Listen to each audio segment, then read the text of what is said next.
What's going on, everybody?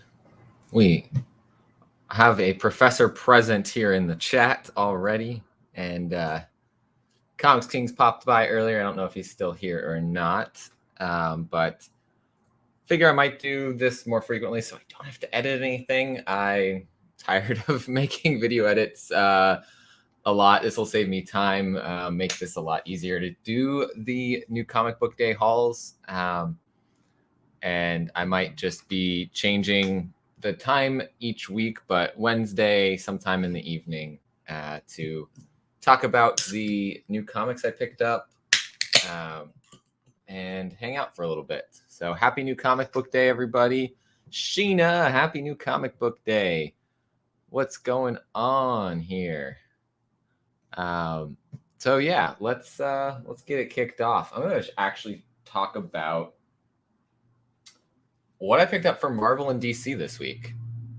Yeah, that's Marvel and DC this week. So it was a big week. I didn't expect to pick up so many things, but I'm a big fan of White Fox. So there were 3 covers for the White Fox Doctor Strange or Death of Doctor Strange tie-in. They're all really good. See a little bit more of her backstory. And actually see her transform a little bit. Some things go on with Swordmaster in this one that are pretty cool. But yeah, this Momoko even, I thought this was really well done, especially for this character. So yeah. Yeah, I wish I only got 14 books.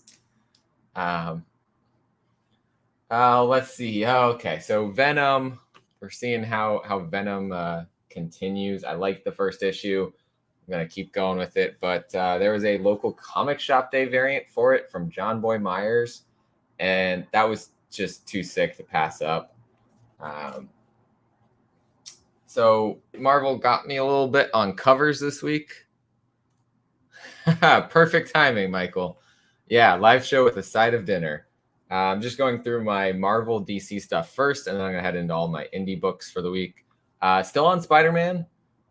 This cover, I don't know how I feel about it. I feel a little uncomfortable about how Spider-Man looks in this.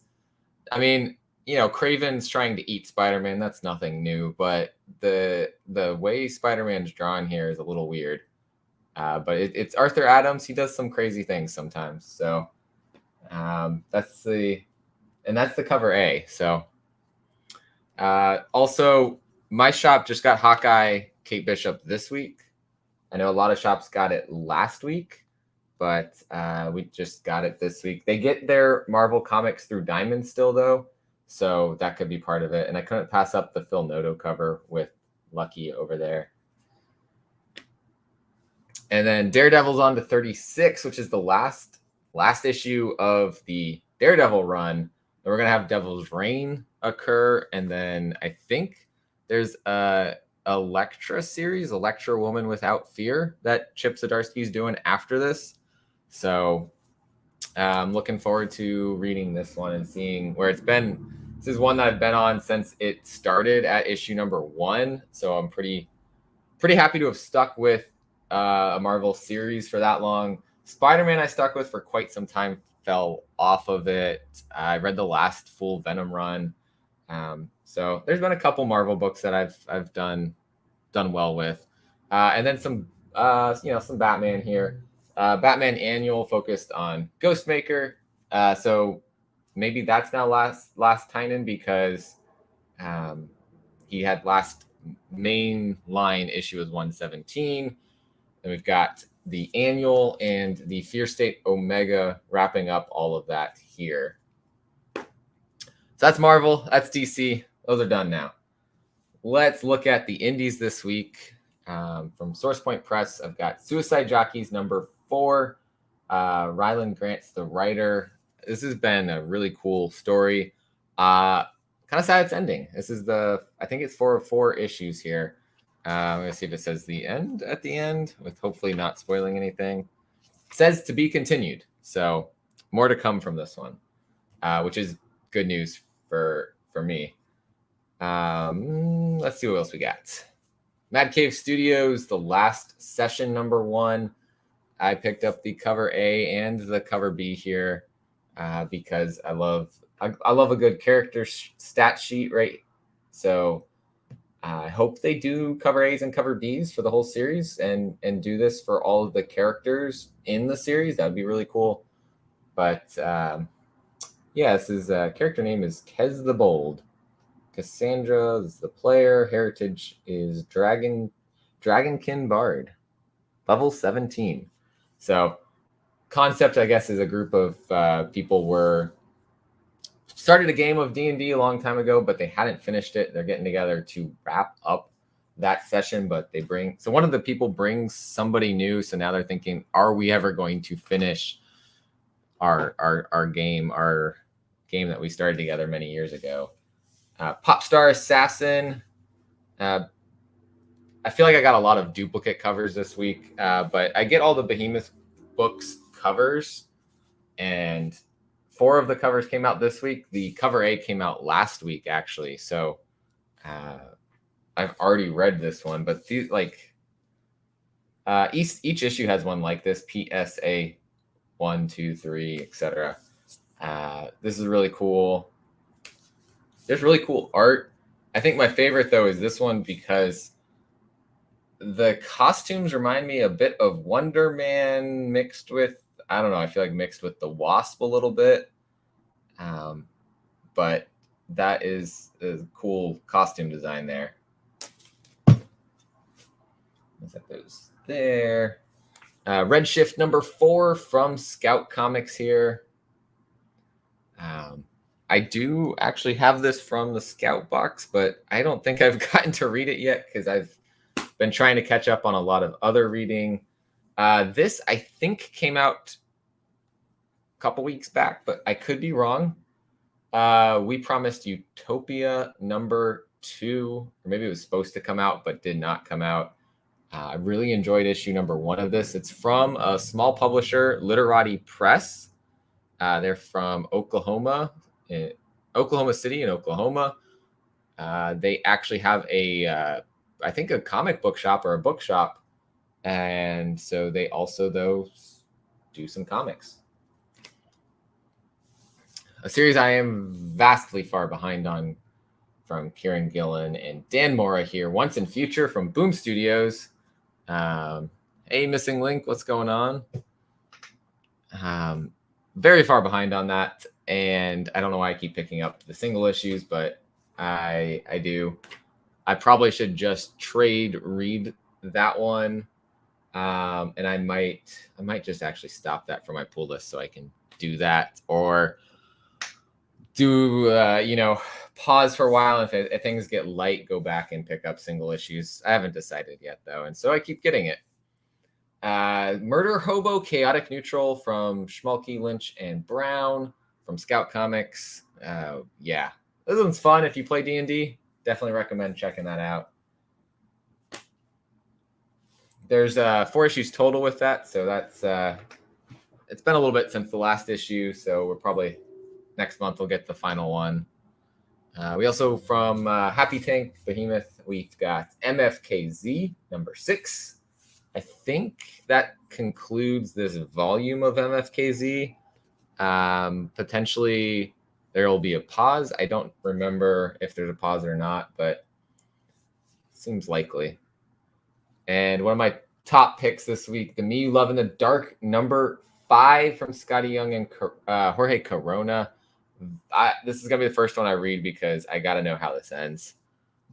I know you've heard of this one, though. You've definitely heard this one. I know you said that before I got to that. But yeah, there's a lot of random things I got in here. Maniac of New York. The Bronx is Burning. So we got the return to the Aftershock series from Elliot Kalan and Andrea Moody. I wasn't satisfied with the way the first series ended, so hopefully this starts out very strong. Otherwise, I might trade weight the rest of this. We'll see. I don't know. I like it. I like the play on kind of the Jason in New York kind of thing, but we shall see if it delivers off the bat, because I need that. I need that from the series. From Image Comics, Magic Order 2, issue number 2, from Mark Millar, Stuart Immonen. This one, first volume, absolutely killer. There's a large wait in between the volumes, which still did not help me catch up until right before release on this volume. But that's okay. I really enjoyed it. And then I said, yep, picking this up. So, yeah, definitely check that out. People using magic, crazy magic order, family drama, some betrayals, some real good twists in the first volume. So I'm hoping we get something like that happening here as well. A scout book that I didn't realize was coming out this week was Lunar Ladies number 3. So I don't think that concludes it. I think there's 4 issues, but maybe there's only 3. It might end it, actually. Let me see. Yeah, okay. This is the end of Lunar Ladies, so just a 3-issue miniseries. Cover art on all of this does not do the interior art justice. Just saying, the interior art is got a nice retro feel to it, and just the characters are super well drawn. The artist for the interiors, where is that? Joel Cotejar, Cotejar, colors by Paula Golart. Just killing the art on this inside of this one. Like I said, there's a lot this week. We're getting close to the end now. Image Comics Firepower number 18. This one's always a strong read. I think I just killed the color balance there. Wow. But yeah, issue 18. This is for indie series that I have. That one, Once and Future. They're up there in the numbers compared to other series. Dirtbag Rapture is on to issue number 3 from Oni Press. This has been fun. There's a lot of words involved in it, but if you can get past that, it is a really good story. Christopher Sabella, Kendall Good, Gab Contreras on colors, letters Jim Campbell. Just great job on this series. Of course, got to get my James Tynion fix here. The Department of Truth, issue 14. I love when they, wrong way, do different things with the cover. So this is pretty cool. Cool little twist there. Another Aftershock book this week. We got Cross the Bear number 2. This one, issue 1, didn't immediately pull me in. So I'm hoping for this one to do that, or I may either drop it or trade weight it, depending on how I feel about it. And we have a last issue here from Kempisi, The Dragon Incident number 4. Yeah, this one just absolutely phenomenal. James Patrick also wrote Kaiju Score, another 4-issue miniseries from Aftershock that got optioned already. So be on the lookout for this writer. James Patrick's doing some great things in comics. Got 3 more here. We got from Vault Comics, The Last Book You'll Ever Read, number 4, which is also, I think, the thinnest book you'll ever read. It feels like, I don't know, it feels like there's not a full book in here, or we've got the thinnest pages in the world here. Not sure, but it just feels very cheaply made, kind of like Dark Horse has been doing recently with their comics.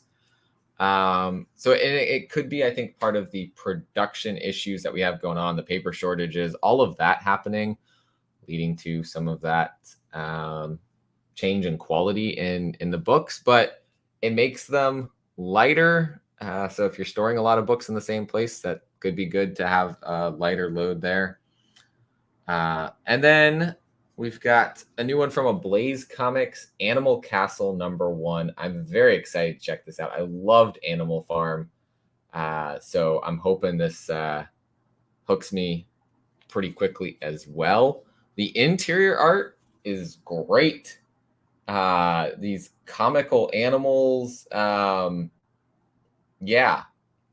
The art really draws me in. So story-wise, I'm hoping I love it. And then finally getting Billy the Kid #2 in my shop. It took way too long to get this. So, yeah, I'm excited. It's probably coming after the Me You Love in the Dark. I had no idea when it was going to show up, but just got here. And what's going on? Inja Binja's in the chat. How are you doing? I got some mail calls I'll throw into this as well, because speaking of Billy the Kid, I picked up some exclusive variants.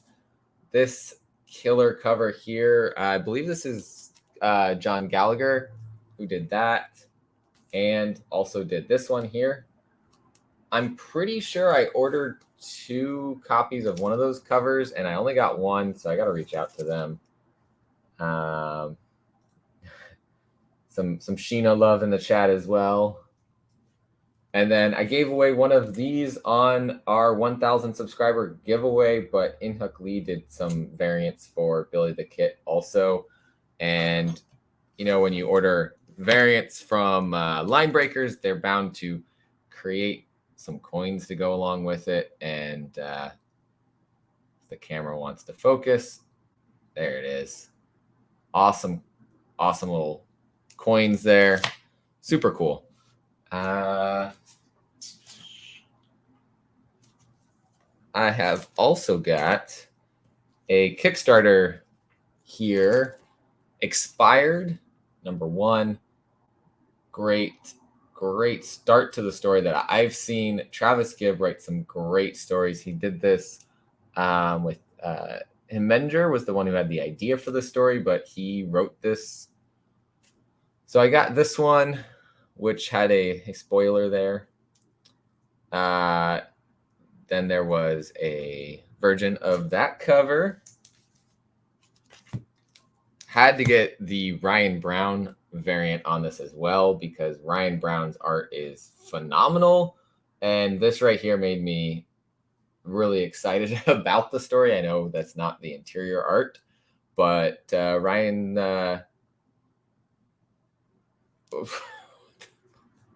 what on earth is going on in the chat right now? Yo mama. All right. Version cover of that one as well. And then there was a special version. I think this is the special version that they sent out, or maybe this one was, I don't know, for promoting on social media. I'll have to ask Travis. I forget which one was supposed to be the special one. And because I love Ryan Brown's art so much, there was a metal version as well. Okay, shiny. And then stickers, extras, magnets, all kinds of things there. Cool stuff. And then a funny story about another Kickstarter, just to wrap up all of this. This I posted on Twitter. This thankfully I'm starting to get it back to normal, but was 100% bent in half by USPS shoving it into a mailbox, and giant sticker this size of "Do Not Bend" was put on that box, and didn't matter. They just shoved it in, smashed it in half, didn't care.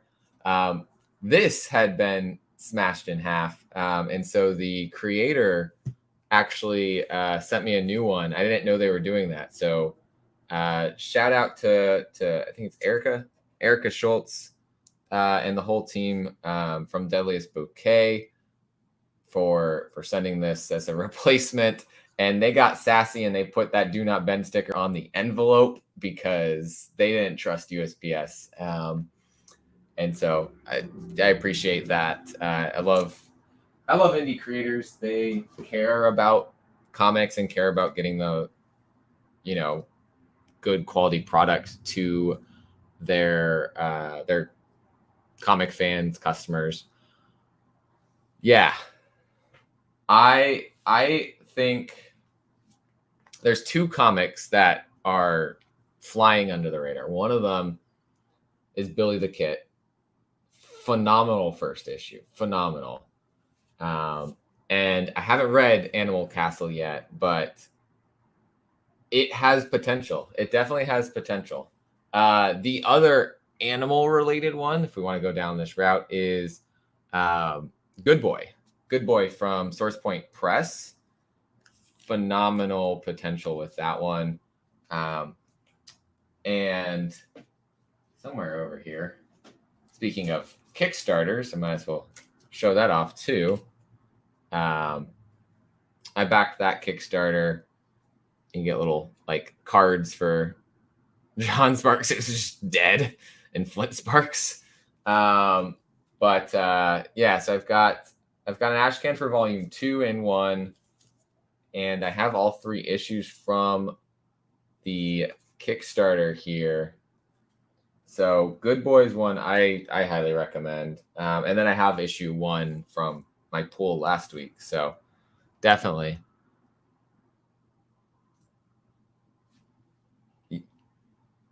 Yeah, I know a lot of people that go for the binge read. I think Billy the Kit's going to be a 5-issue series, if I'm not mistaken. At least a volume 1 of like 5 or 6 issues. So that'll be the time to do that. I hate when the Postal Service bends things, even when there are do not bend stickers this size on the package. We joked about how they just must have left their glasses at home that day.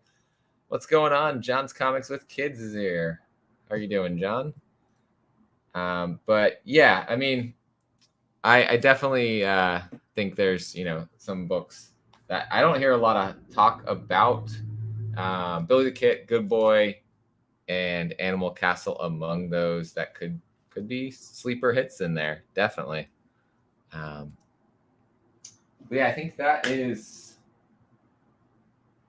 I say that looking around like, did I have any other books hidden around here? I don't. Good news, I don't.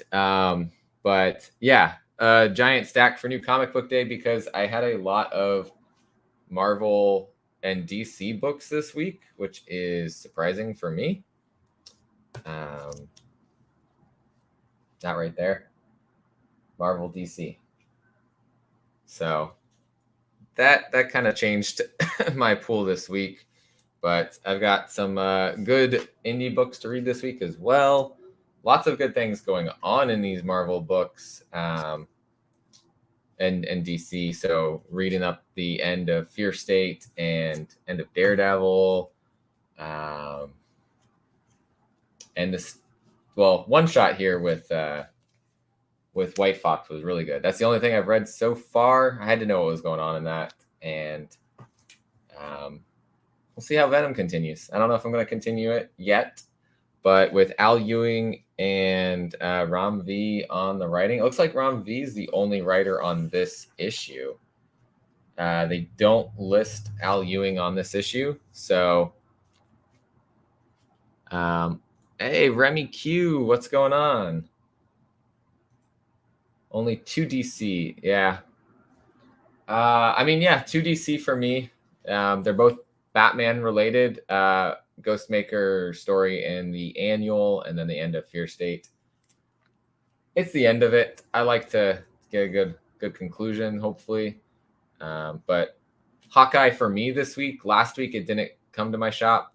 And then Daredevil, Spider-Man, and Venom, and then the White Fox for Death of Doctor Strange. It's actually a really high amount of Marvel this week because that's not my usual.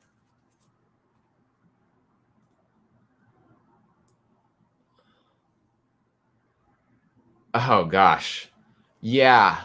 Actually, John's probably the person, maybe one of the people. I don't know, John. Are you reading the current X-Men stuff? I know you read a lot of X-Men, but John might be the person to ask about how to get all that straight. I think I assume they're collecting each X-Men, Marauders, X-Force, all of that separately per story, 5, 6 issues at a time. So I imagine that is definitely a struggle to sort all of that out, because I stayed away from all of the X books after after I think issue 11 or 12 of Marauders. Jason might have an idea how to sort through all that too. What's going on? I know in the individual issues there was a reading order, so I don't know if they put that into the trades or not. But after each issue, it kind of had like a timeline of what was going on at the time. Someone else reading X-Men may be able to help me out there if that was still going on throughout Dawn of X, Reign of X trades. But I do not know, because I ended up staying away from X-Men stuff because I knew if I read 1 or 2 series, I'd want to read all of them to know what was going on in the larger X world. But yeah, it just didn't happen. What's up, Jason? Something Comic Geek in the house. Omega Red, what's going on? I didn't get King of Spies. I decided to pass on that because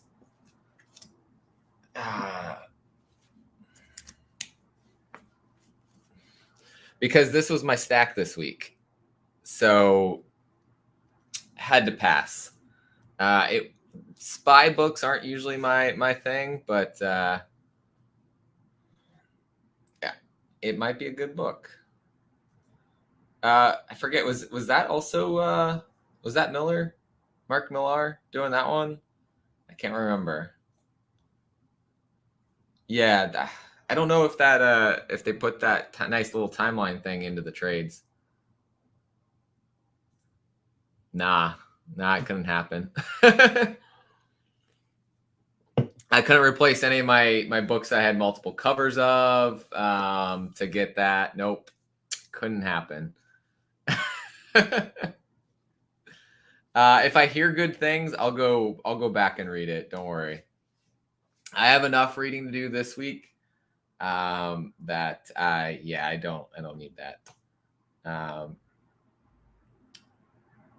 But yeah, I think things I'm looking for.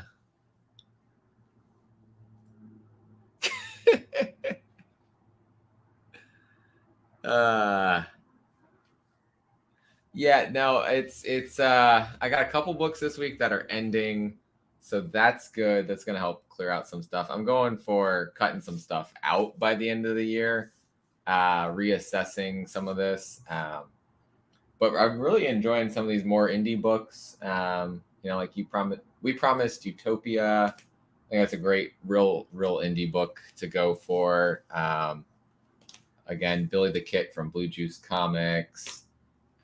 I'd say even like Ablaze doesn't get a lot of attention. Animal Castle things this week.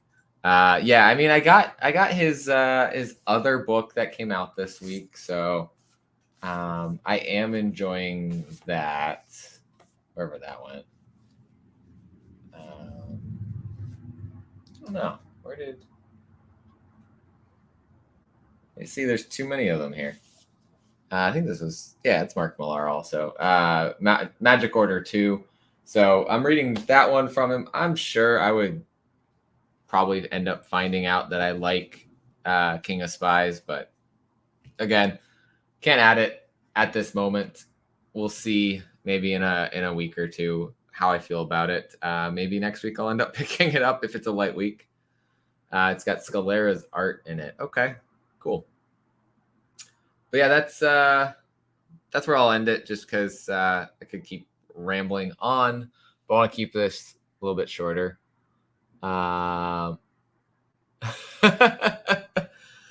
stop naming ones that you should look at. But seriously, Billy the Kid, if I had to recommend one thing that you probably haven't been reading, that one. I don't know how this is going to be yet because I haven't read it, but I'm looking forward to it. And then one from Source Point Press to go check out too. Suicide Jockeys. If you're into like action and kaiju and like more like not the kaiju themselves, but the kaiju fighters, that's might be up your alley.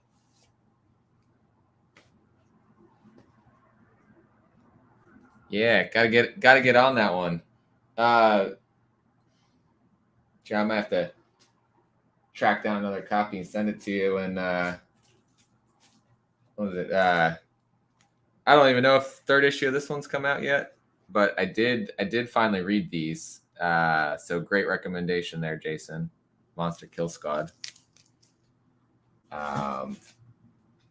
Also, I don't think I read. Well, shoot, I think I've been reading Pirate Queen as well. You and Justin, No Good Comics, got me reading those. Yeah, fun book. I just got it at my shop for number 2 this week. Frontiersman. Yeah, I really enjoyed Frontiersman. I didn't pick it up when it first came out either. So again, I'm not opposed to going back and picking up series. I picked up number 1 when I heard from someone who had an advanced look at number 2, how good it was and how they were taking the story. Interesting thing going on with a past villain of the Frontiersman. Pretty cool dynamic there. So, you know, I liked it. Yeah, no, those are good. Like I've said before, I don't like the business practices of Bad Idea, but I do like the comics that they're putting out. Pirate Queen 3 dropped today. Okay, I might have to. I think my shop has another Billy Kit 1 and 2 potentially. Might have to send those your way. Do a little trade for some Bad Idea from a store that actually has Bad Idea. But yeah, okay, that's everything caught up. So thanks everyone who's been hanging out in the chat, listening in, watching, popping comments here and there. Appreciate you guys. Just want to keep this short, and I went 30 minutes, so oops. But new comic book day, lots of things to read this week. I'm pretty sure they got the other issue 2 that they had on the shelf might be damaged, but you could read it still. So pretty sure they got one and one of 2. So I'll go back and check sometime later this week. But yeah, that's it. See you guys. Have a nice night. Go watch the rest of the stuff going on. I think it might be going on right now. Some of that Whiplash Wednesday stuff going on. I think Chamorro has something coming up. I don't remember everything that's going on with other people's stuff, but yeah, I think so. 8 p.m. Eastern. Go check out some of these other people out on YouTube. Go have a nice evening. See you guys.